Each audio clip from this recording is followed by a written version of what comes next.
વિદ્યાર્થી મિત્રો, અમારી યુટ્યુબ ચેનલ ટીચિંગ મેથ્સ એલજીમાં આપનું હાર્દિક સ્વાગત છે। મિત્રો, આજે આપણે ધોરણ 10માં જે બોર્ડની પેપર આવે છે તેમાં વિષય ગુજરાતી તે પેપરનું આજે આપણે સંપૂર્ણ અને સચોટ સોલ્યુશન કરીશું। જો મિત્રો તમે પૂરેપૂરો વિડીયો જોશો તો તમને ખ્યાલ આવશે અને તમારી જે બોર્ડની પરીક્ષા આવે છે તથા દ્વિતીય સત્રમાં જે બીજી પરીક્ષા આવે છે દ્વિતીય એક્ઝામ તેમાં પણ તમને ખૂબ જ મદદરૂપ બનશે। મિત્રો, તમે ચેનલમાં નવા હો, હજુ સુધી ચેનલને સબસ્ક્રાઇબ ના કરી હોય તો ચેનલને સબસ્ક્રાઇબ કરવા વિનંતી, જેથી તમને જે નવી અપડેટો આવે છે તે અપડેટો મળતી રહે। મિત્રો, હવે વધુ સમય નહીં લેતા આપણે પેપર જોઈશું। તેમાં એ જે જિલ્લા શાળા પરીક્ષા સમિતિ દ્વારા જાન્યુઆરી 2025માં જે પેપર લેવાલ છે તે પેપરનું આજે આપણે સોલ્યુશન કરીશું। એટલે તમારી જે પરીક્ષા આવે છે એમાં પણ તમને ખ્યાલ આવે કે પેપર કઈ રીતે પૂછાય છે અને તેમાં કેવા પ્રશ્નો આવે છે। તેમાં વિભાગીયમાં અ છે કે નીચેના જોડકા યોગ્ય રીતે જોડે અને ફરીથી લખો। મિત્રો, અહીં વિભાગીયમાં અહીં કૃતિ એટલે કે પાઠનું નામ આપેલું છે અને તેની સામે સાહિત્ય પ્રકાર આપેલો છે। કૃતિ એટલે કે પાઠનું નામ અને તેનો સાહિત્ય પ્રકાર કયો છે તેના જોડકા જોડવાના છે। તેમાં પહેલો આપેલો છે વિરલ વિભૂતિ, એનો સાહિત્ય પ્રકાર આપણે જોઈશું તો એ ચરિત્ર નિબંધ છે, એટલે આપણે તે ચરિત્ર નિબંધ સાથે જોડીશું। આ રીતે જોડકા જોડવાના છે। બીજા નંબરે આપેલું છે ગતિપંગ। તો તે જે કૃતિ આપેલી છે તેનો સાહિત્ય પ્રકાર છે લઘુકથા, એટલે એ લઘુકથા આમાં આપેલું છે એટલે આ સાથે જોડીશું। ત્રીજા નંબરમાં આપેલું છે ભૂલી ગયા પછી। જે ભૂલી ગયા પછી પાઠ છે તે એકાંકી છે, જે ડમાં આપેલું છે એટલે આપણે તેને એકાંકી સાથે જોડીશું। અને ચોથા નંબરે આપણે છે ચોપડાની ઇન્દ્રજાળ, જે આત્મકથા ખંડ છે, તો એને આત્મકથા ખંડ સાથે જોડીશું। આ રીતે વિદ્યાર્થી મિત્રો, પ્રશ્ન નંબર 1 તમારે જે બોર્ડનો પેપર આવે છે અથવા તો જે બીજી પરીક્ષા આવે છે તેમાં જોડકા જોડવાના હોય છે। તેમાં કૃતિ અને સાહિત્ય પ્રકાર અથવા તો કોઈ પાત્ર આપેલું હોય છે તે કઈ કૃતિનો કયા ચેપ્ટરમાં આવેલું છે તે રીતે પૂછાતું હોય છે। અહીં વિભાગે આગળ નેક્સ્ટ આપણે જોઈશું તો બીજા નંબરમાં જે બીજો પ્રશ્ન આપેલો છે તેમાં ખાલી જગ્યાઓ પૂછાય છે। અહીં નીચે આપેલા વિકલ્પોમાંથી યોગ્ય વિકલ્પ પસંદ કરી અને ખાલી જગ્યા પૂરવાની છે, જે 4 ગુણમાં પૂછાય છે। અહીં તમને એક પ્રશ્ન આપેલો હોય છે, ખાલી જગ્યા આપેલો હોય છે અને કૌંસમાં 3 ઓપ્શન આપેલા હોય છે કે 3 ઓપ્શનમાંથી કયો જવાબ સાચો છે। એ જોઈશું તો 5મા નંબરમાં વૃંદાવન દાસની મંડળી ખાલી જગ્યાનું શ્રવણ કરતી હતી। કૌંસમાં તમને અહીં 3 આપેલા છે, રામાયણ, ભાગવત અને નળાખ્યાન। તો તેમાં સાચો જવાબ આવશે અહીં ભાગવત। તો વૃંદાવન દાસની મંડળી ભાગવતનું શ્રવણ કરતી હતી। આ રીતે વિદ્યાર્થી મિત્રો 4 ખાલી જગ્યાઓ પૂછાય છે। 6થા નંબરમાં જોઈશું તો ડાંગવાનો અને નિબંધ લેખકના ખાલી જગ્યા સંગ્રહમાંથી લેવામાં આવે છે। મિત્રો, આ રીતે કયો ચેપ્ટર કયા સંગ્રહમાંથી લેવામાં આવ્યું છે તેવું પણ પૂછાઈ શકે છે। તો એનો જવાબ આવશે રખડુનો કાગળ। નેક્સ્ટ જોઈશું તો 7મા નંબરમાં આપેલું છે ગાંધીજીએ શ્રીમદ રાજચંદ્રના ખાલી જગ્યા ગ્રંથનું અંગ્રેજીમાં ભાષાંતર કર્યું હતું। તેમાં 3 અહીં ઓપ્શન આપેલા છે, પુષ્પમાળા, આત્મસિદ્ધિશાસ્ત્ર અને મોક્ષમાળા। તો તેનો સાચો જવાબ આવશે આત્મસિદ્ધ શાસ્ત્ર। આગળ જોઈશું તો 8મા નંબરમાં આંબા પટેલ ખાલી જગ્યા જઈને વચ્ચે મૂલવી લાવ્યા હતા। તેમાં કૌંસમાં આપેલું છે બાબરા, બામરોલે અને બગદાણા। તો તેનો સાચો જવાબ આવશે બાબરા। આ રીતે પ્રશ્ન નંબર જે 1નો બ છે તેમાં 4 ખાલી જગ્યાઓ પૂછાય છે। આગળ આપણે નેક્સ્ટ જોઈશું તો કમાં આપેલું છે કે નીચે આપેલા પ્રશ્નોના એક વાક્યમાં ઉત્તર લખો। અહીં 2 ગુણમાં પૂછાય છે। તેમાં એ 9મા નંબરનો પ્રશ્ન પૂછાયો છે, ડુંગરે પોતાની નજર કયા સ્થિર કરી? તો તેનો જવાબ આવશે ડુંગરે પોતાની નજર ગગનના માર્ગ તરફ સ્થિર કરી। આ રીતે 10મો પ્રશ્ન, ભગવદ્ ગીતા શાનો ત્રિવેણી સંગમ છે? તો મિત્રો તમે આ ચેપ્ટર ભણ્યા છો તો તમને ખ્યાલ હશે કે ભગવદ્ ગીતા શાનો ત્રિવેંગી સંગમ છે તે તમારે કમેન્ટ બોક્સમાં જણાવવાનું રહેશે. અથવા તો તમને જો ખ્યાલ ના હોય તો તેનો આન્સર આપણે કહી દઈશું કે ભગવદ્ ગીતા એ કર્મયોગ, જ્ઞાનયોગ અને જ્ઞાનયોગનો ત્રિવેંગી સંગમ છે. આગળ નેક્સ્ટ આપણે જોઈશું તો નીચે આપેલા પ્રશ્નોના 3-4 વાક્યોમાં ઉત્તર લખો. કોઈ પણ 2. આ રીતે તમને 3 પ્રશ્નો પૂછાય છે અને તેમાંથી તમારે કોઈ પણ 2 ના આન્સર આપવાના હોય છે. તેમાં જોઈશું તો 11મો પ્રશ્ન, લેખક અને તેમની ટુકડીએ હિમ નદી ઓળંગવા માટે શું કર્યું? મિત્રો આ પ્રશ્ન એ ચેપ્ટર નંબર 22 માંથી પૂછાયેલો છે. તમારે ચેપ્ટર નંબર 22 તેમાંથી આ પ્રશ્ન તૈયાર કરવાનો રહેશે. હવે જે 2 ગુણમાં, 3 ગુણમાં અને 4 ગુણમાં જે પ્રશ્નો પૂછાયા છે તે કયા ચેપ્ટરમાંથી પૂછાયેલા છે તે તમને અહીં જણાવેલું છે. તમારે તેમાંથી તૈયાર કરવાનું રહેશે. 12મો પ્રશ્ન જોઈશું તો કાનજી અને દેવજી બાળકને લઈને ક્યાં જતા હતા? શા માટે? આ પ્રશ્ન ચેપ્ટર નંબર 14 માંથી પૂછાયેલો છે. આગળ 13, બાવાના 2 બગડ્યા એમ કાળુ શા માટે કહે છે? આ પ્રશ્ન ચેપ્ટર નંબર 18 માંથી પૂછાયેલ છે. આ રીતે 3 પ્રશ્ન પૂછાય છે, તેમાંથી તમારે કોઈ પણ 2 પ્રશ્નોના આન્સર આપવાના હોય છે. આગળ એ નીચે આપેલા પ્રશ્નોના 10-12 વાક્યોમાં મુદ્દાસર ઉત્તર લખો. કોઈ પણ 2. અહીં 3 પ્રશ્ન આપેલા છે અને એના કોઈ પણ 2 ના જવાબ આપવાના હોય છે, જે 6 ગુણમાં એટલે કે એક પ્રશ્ન 3 ગુણમાં પૂછાય છે. તેમાં જોઈશું તો 14મા નંબરમાં શિયાળ કોળીની વફાદારી અને ખાનદાની વર્ણવો. મિત્રો આ પ્રશ્ન એ ચેપ્ટર નંબર 24 તેમાંથી પૂછાયેલ છે. 15, ભૂખથી પુંડે પીખ કૃતિને આધારે કાળોનું પાત્ર લેખન કરો. આ પ્રશ્ન એ ચેપ્ટર નંબર 18 તેમાંથી પૂછાયેલ છે. આગળ નેક્સ્ટ જોઈશું તો 3જા નંબરનો પ્રશ્ન એમાં પૂછાયેલ છે, આખરે તો શિક્ષણનું ધ્યેય બાળક ઉમદા માણસ બને તે છે. આ વિધાનને રેસનો ઘોડો કૃતિને આધારે સમજાવો. આ પ્રશ્ન એ ચેપ્ટર નંબર 2 તેમાંથી પૂછાયેલ છે. મિત્રો આ રીતે વિભાગ એ જે ગદ્ય વિભાગ એટલે કે જે પાઠ આપેલા હોય છે તેમાંથી પ્રશ્નો પૂછાય છે. વિભાગ 2 જે પદ્ય વિભાગ છે એટલે કે જે કાવ્ય આપેલું હોય છે તેમાંથી પ્રશ્નો પૂછાય છે. તો વિભાગ 2 જોઈશું. જો મિત્રો તમે ચેનલમાં નવા હો, હજુ સુધી ચેનલને સબસ્ક્રાઇબ ના કરી હોય તો ચેનલને સબસ્ક્રાઇબ કરી દેજો, જેથી તમને જે નવી અપડેટો આવે છે તે અપડેટો મળતી રહે. આગળ એ વિભાગ 2 પદ્ય વિભાગ. તેમાં નીચેના જોડકા યોગ્ય રીતે જોડી અને ફરીથી લખો. અહીં પણ 4 ગુણમાં જોડકા જોડો પૂછાય છે. તેમાં વિભાગ કૃતિ એટલે કે કાવ્યનું નામ આપેલું છે અને બ એટલે કે સાહિત્ય પ્રકાર આપેલો છે. હવે વિદ્યાર્થી મિત્રો સાહિત્ય પ્રકાર અહીં જે આપેલા છે તે એમના કવિનું નામ આપેલું છે કે કઈ કૃતિના કયા કવિ છે. તેમાં પહેલું 17, બોલીએ ના કાઈ જે કાવ્ય છે તેના કવિ રાજેન્દ્ર શાહ છે, એટલે રાજેન્દ્ર શાહ સાથે જોડીશું.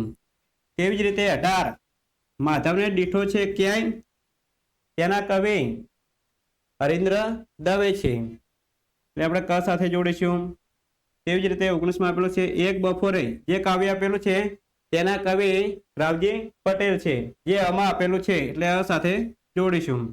તેવી જ રીતે 20, વતનથી વિદાય થતા તેના કવિ જયંત પાઠક છે, તેથી બ જે બમાં આપેલું છે બ સાથે જોડીશું. આ રીતે વિદ્યાર્થી મિત્રો વિભાગ 2 માં પણ કાવ્ય અને તેના કવિ તથા કાવ્ય અને તેનો સાહિત્ય પ્રકાર જણાવો. આ રીતે 4 ગુણમાં જોડકા પૂછાય છે. આગળ જોઈશું તો જો મિત્રો તમને વિડીયો સારો લાગતો હોય તો વિડીયોને લાઈક કરી દેજો. આગળ બ નીચે આપેલા વિકલ્પોમાંથી યોગ્ય વિકલ્પ પસંદ કરી ખાલી જગ્યા પૂરો. અહીં 4 ગુણમાં ખાલી જગ્યા પૂછાયેલ છે અને કૌંસમાં 3 વિકલ્પો આપેલા છે. તેમાં 21, બીજા હાઈકુમાં ખાલી જગ્યાનું ચિત્ર છે. તો અહીં 3 ઓપ્શન આપેલો છે, પ્રભાત, સાંજ અને રાત. તો તેનો સાચો જવાબ આવશે અહીં રાત. તેવી જ રીતે 22, શીલવંત સાધુના ચિત્તની વૃદ્ધિ ખાલી જગ્યા હોય છે. તો તેનો જવાબ આવશે અહીં કૌંસમાં આપેલા છે ત્રણ ઓપ્શન શાંત, નિર્મળ, મલિન. તેનો સાચો જવાબ છે નિર્મળ. આગળ જોઈશું તો 23 બરકત વિરણનો તખલુમ ખાલી જગ્યા છે. તો તેમાં જવાબ આવશે બેફામ. આગળ 24 વીરા સંબોધનથી શરૂ થતું કાવ્ય ખાલી જગ્યા છે.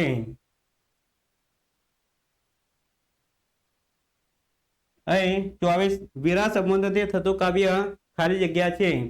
તો ચાંદલિયો. તેમાં સાચો જવાબ છે ચાંદલિયો. આ રીતે 4 ગુણમાં ખાલી જગ્યા પૂછાય છે. આગળ ક નીચે આપેલા પ્રશ્નોના એક વાક્યમાં ઉત્તર લખો. 25 ભારવાળો મુગટ એટલે શું? તો તેમાં સાચો જવાબ છે ભારવાળો મુગટ એટલે જવાબદારી વાળો મુગટ. આગળ 26 શિકારી કાવ્ય કયા છંદમાં રચાયેલ છે? તો શિકારી કાવ્ય એ અનુષ્ટુપ છંદમાં રચાયેલ છે. આ રીતે એક એક ગુણમાં 2 પ્રશ્નો પૂછાય છે. આગળ જોઈશું તો નીચે આપેલા પ્રશ્નોના 3-4 વાક્યોમાં ઉત્તર લખો. અહીં 3 પ્રશ્ન પૂછાયા છે અને તેમાંથી કોઈ પણ 2ના જવાબ આપવાના હોય છે, જે 2-2 ગુણમાં પૂછાય છે. તેમાં 27મો પ્રશ્ન પૂછાયેલો છે દે ફૂલવો હાઈકો દ્વારા કવિ શું કહેવા માંગે છે? આ પ્રશ્ન એ ચેપ્ટર નંબર જે કાવ્ય 23મા નંબરનું આપેલું છે તેમાંથી પૂછાયેલ છે. અહીં 2 ગુણમાં અને 3 ગુણમાં જે પ્રશ્નો પૂછાયા છે તે કયા કાવ્યોમાંથી પૂછાય છે તે તમને કાવ્ય જણાવેલ છે. તેમાંથી તમારે તૈયાર કરવાનું રહેશે.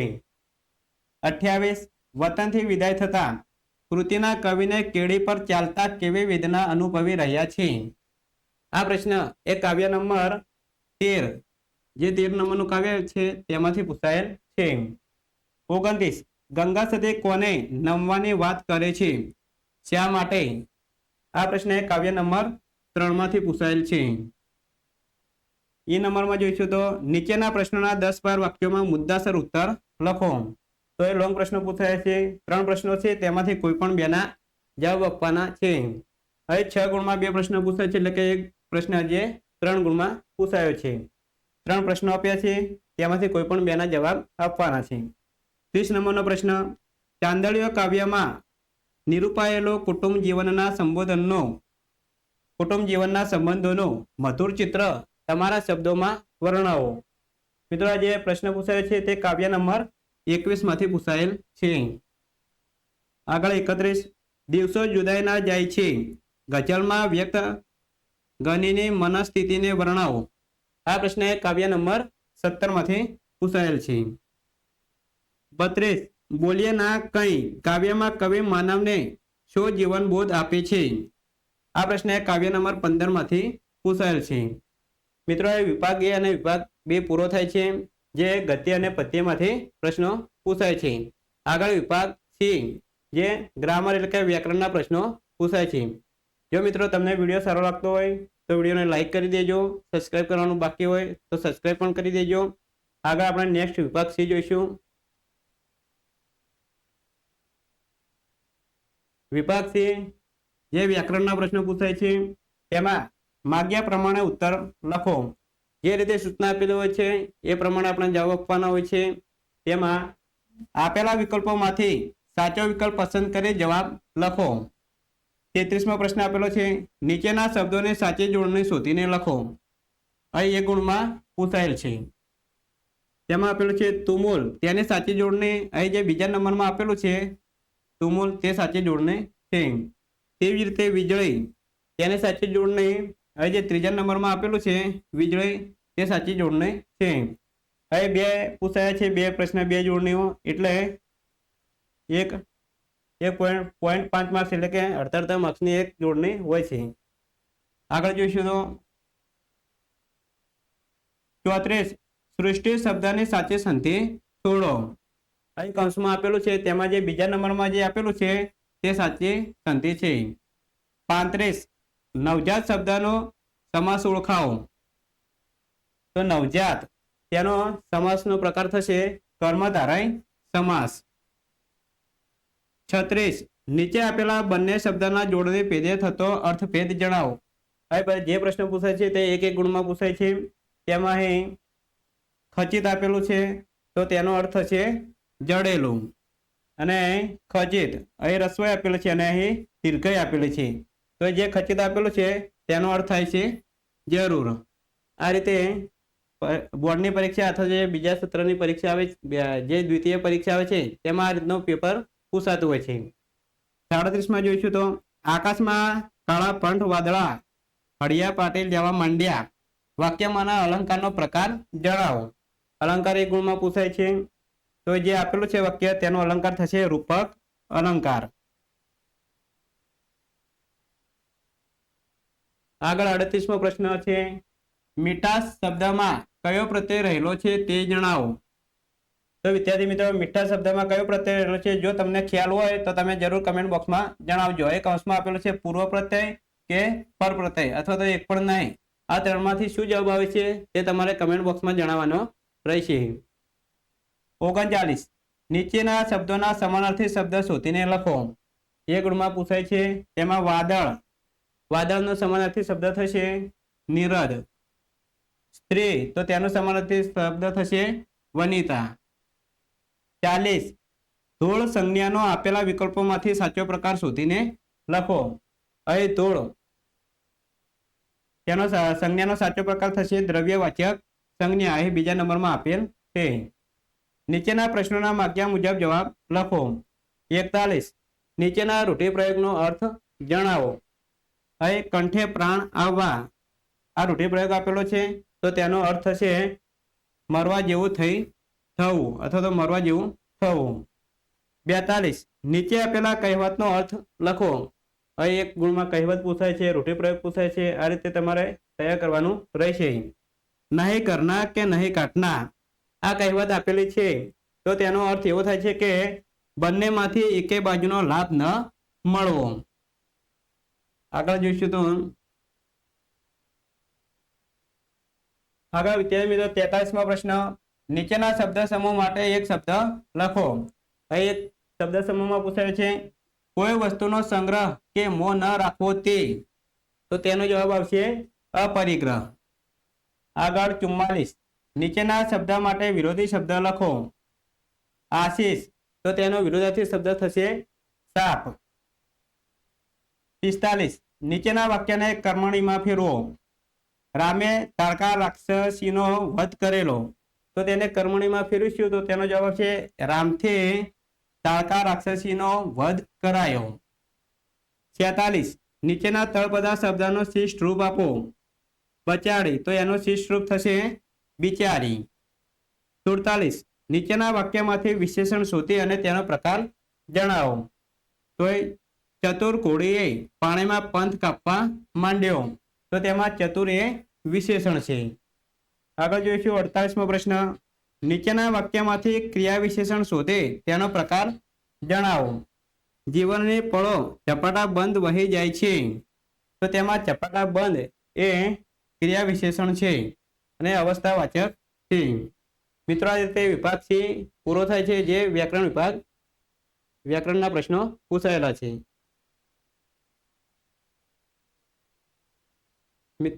હવે વિદ્યાર્થી મિત્રો, જે ધોરણ 10 દ્વિતીય સત્રમાં જે પેપર લેવાલ છે તે વિભાગ A, વિભાગ B અને વિભાગ C નું સોલ્યુશન પૂરું કરેલ છે. જો મિત્રો તમને વિડીયો સારો લાગ્યો હોય તો લાઈક કરજો, શેર કરજો અને સબસ્ક્રાઇબ કરજો. તથા ધોરણ 10ના બોર્ડની પરીક્ષા ઉપરાંત દ્વિતીય સત્રમાં જે બીજા વિષયના પેપર આવે છે તે તમામ પેપરના સોલ્યુશન અહીં ચેનલમાં મૂકીશું, તે તમે જરૂર જોતા રહેજો.